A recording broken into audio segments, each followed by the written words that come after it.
Assalamu alaikum wa rahmatullahi ta'ala wa barakatuhu. ‘Yan uwa masu albarka, ina yi wa kowa fatan alkhairi. ‘Yan uwa masu albarka, kamar kullum kamar kodayaushe, sunana Shafi'u Sani Garba.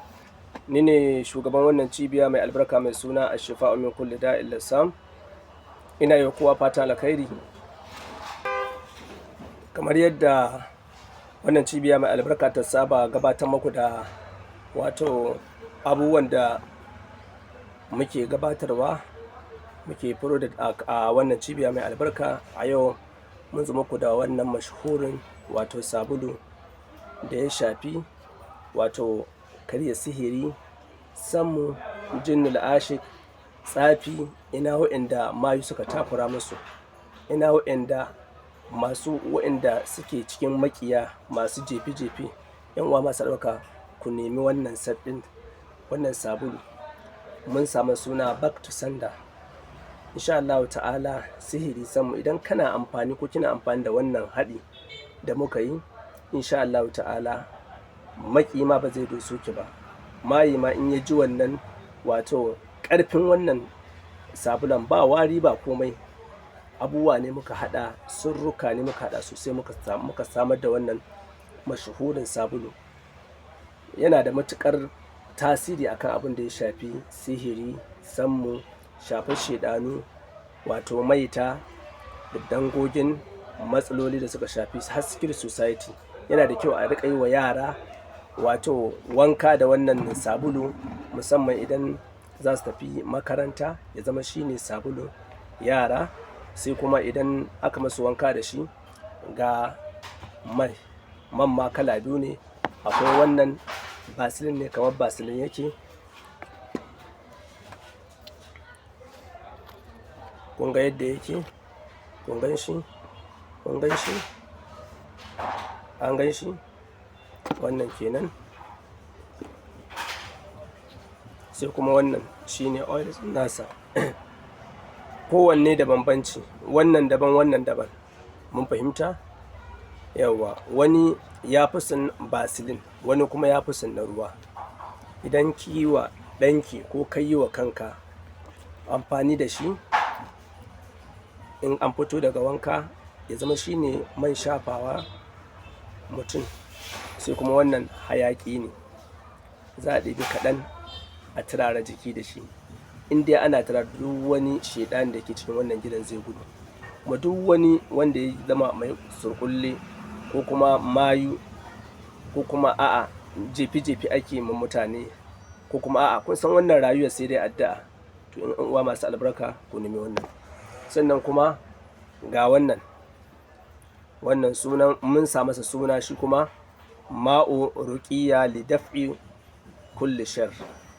Yana da matuƙar tasiri a kan abin da ya shafi. Mun haɗa ruwaye ne kamar ruwan zamzam, akwai ruwan wato ƙorama, akwai ruwan rijiya, akwai ruwan wato sama, da kuma magunguna muka samar da wannan. Wannan ruwan yana da matuƙar tasiri sosai, amma set ne muke haɗa shi mu bada, bi ma'ana sabulu ƙwaya ɗaya muke haɗa mutum. Akwai zuma ma, to gaskiya muna aikin zumar yanzu, to sai ga saboda ana yawan tambaya, to shi yasa kun gan su, wannan set ne muke haɗawa. An gan shi, wannan shine set ɗin, amma akwai zuma, akwai zuma, akwai zuma. Kun ga akwai wannan, akwai turare, akwai sabulu, akwai wannan mai guda biyu, sannan sai zuma. Amma yanzu gaskiya zumar ba mu haɗa ta ba, shi yasa ba mu ɗora ta ba a wannan bidiyon ba. Amma insha Allah ta'ala maybe bidiyo na gaba in mun gama aikin ta, za mu ƙara haɗa wa'innan magungunan mu nuna muku da izinin Allah. Uwa masu albarka, a yi ƙoƙari a nemi wannan, ko lafiyar ƙalau ko lafiyar ki ƙalau, ki nemi wannan set ɗin ki riƙa amfani da shi. Da izinin Allah zai ba da kariya dangane da shaidanu. Kun san ana tare da mutane abu baka san kowaye ba, saboda musamman wa'innan mayu shaidanu, saboda yawanci suna ma'amala da wato aljanu, suna ma'amala dama yan uwan juna ne. Maye kuma shari'a da shi na sai ka shekara 40 kana rigima da maye, me baka ci galaba ba.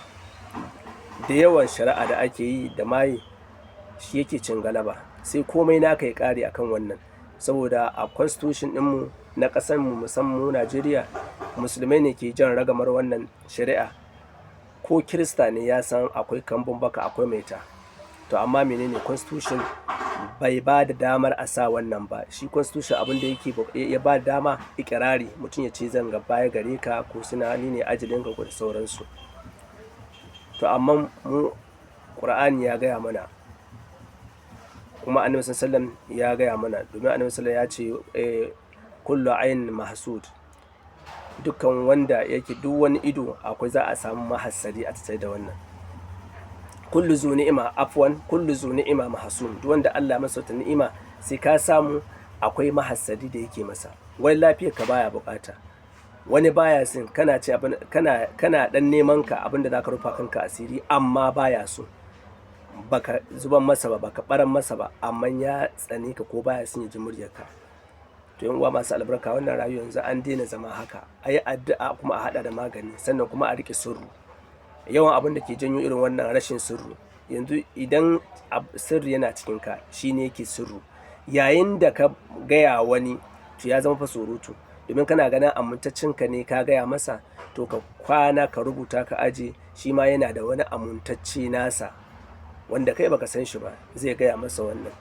Shi ma wanda ka gayawa ya gaya wani, shi ma yana da wani amintacce a haka ga ya zama menene surutu. Da haka mu kiyaye bakin mu. Shi sa Annabi sallallahu alaihi wasallam ya ce ma Mu'az bin Jabal, kuffa alayka hada, harshe ba, mu iya bakin mu, mu iya bakin mu. Mayu suna nan, da su ake mu'amala, da su ake komai, saboda ba su da amana. Don mayin da zai zo ya ci mahaifiyarsa, mahaifinsa, ɗansa, matarsa, mijinta, maƙoci, baya da wani amintacce. Kuma idan suna son shiga jikinka, kirki ne da su yadda baka tsammani. Da sun gama sanin, saboda abu ne iska suke amfani da shi. Da haka kuma sannan abin da yasa ake da kyau mutum ya kiyaye sirrinsa. Wani lokaci shi ma ya sai shekara 10 yana bibiyar sirrinka, suna da kirki, suna da mutunci. Saboda wani ma in an yi wani juyin wallahi bai san shi mayan bane, bai sai yana da wannan kambun bakan ba. Shi yasa duk abin da gani ya burge ka ce masha Allah, la quwwata illa billah. Ayi addu'a in za a fita, ayi askar, ayatul kursiyun nan da Annabi sallallahu alaihi wasallam ya koyar da mu, qul huwallahu falaq nasi mu riƙe. Bi iznillah ta'ala Allah zai tsare mu da dukkan sharrin mai sharri. Dan uwa masu albarka, ina ɗora lambobi na guda biyu, mai 08038957488. Dan uwa masu albarka, adres ɗinmu yana nan kasuwar Tarauni a cikin Kano State, wato Rahama Dobe Shopping Complex. Muna kuma tura sakonnin magungunan mu duk inda mutum yake, ko a jirgi ko a mota. Yanzu haka wannan masar ɗin za mu tura wasu, wato a Saudi Arabia za mu tura wannan sakon insha Allah ta'ala. Yanzu ma za a yi kokari a ga an haɗa mata sauran kayayyaki, don ba iya wannan a karɓa, mutum 2 ne za a tura wannan, ba iya wannan sakon ɗaya za a tura ba, ɗaya kuma iya wannan ne za a tura mata. Allah subhanahu ta'ala ya samu dace. Mai bukata ya mana DM, insha Allah ta'ala za mu saurare shi, kuma za mu tura masa sakon maganinsa duk inda yake. Wassalamu alaikum wa rahmatullahi ta'ala wa barakatuh.